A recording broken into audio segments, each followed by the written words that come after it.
How are you dealing with your emotions?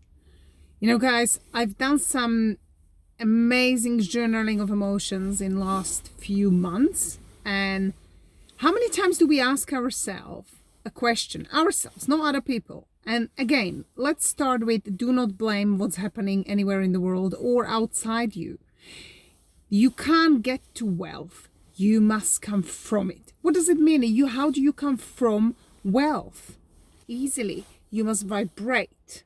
You must be one with the laws or one with the vision. And remember, you manifest all the times, and you manifest these universal God's laws work all the time.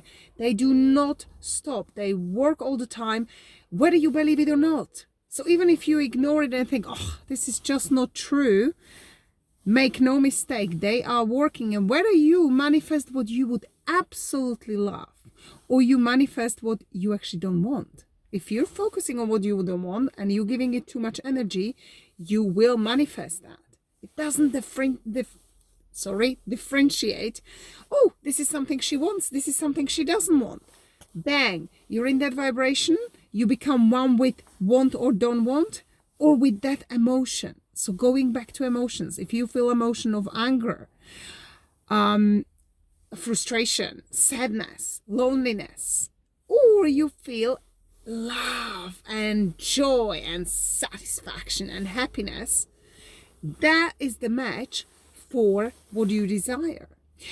Or let me go back, not only what you desire, you might not even know that you desire it. This is the match of happiness. Imagine there is a frequency of happiness, frequency of love, frequency of frustration, frequency of anger, and whatever state you match, getting out of control and not being in the inner connection to yourself and that happiness you have, that is the frequency you're on.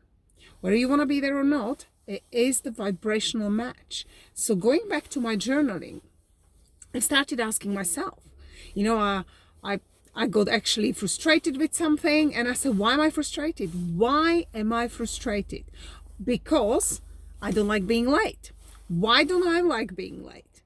What happens at this particular situation? And then, you keep asking this question and answer them yourself. Don't ask someone else. Every single one of you has a different story.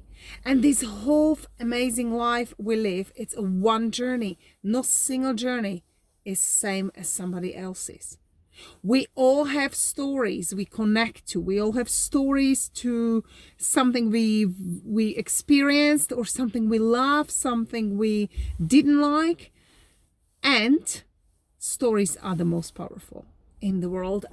Anything you're teaching, you're studying, you're serving, whatever you're doing, you're matching it to the stories. And we talked about this many times.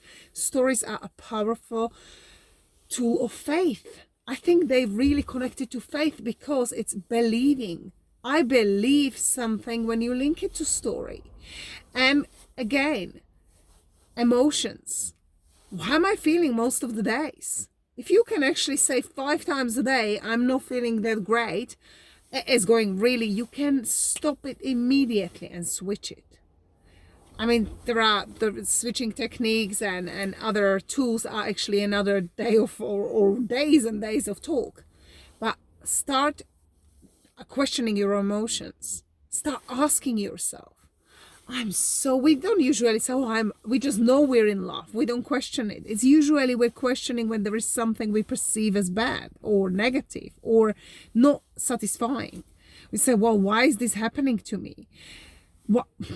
Because I need to learn something. And if there is one thing that keeps coming back to you and it's happening to you again, and you might think it's actually not the great thing, think again. What is this lesson supposed to teach me, and I still haven't got it? That is probably why the situation keeps coming back, because we did not learn. And what does it mean we haven't learned? Because we can feed that's another lesson, but let's just go, are we ego driven or are we love driven? Pure love does not recognize. And if we are ego driven, and we all are, we all have to stay in control of our egos. There is no one single human being without ego. So how well we can control this, and how well can we start noticing what emotions we have and what they cause us, because that is what we manifest. And I'll see you next time.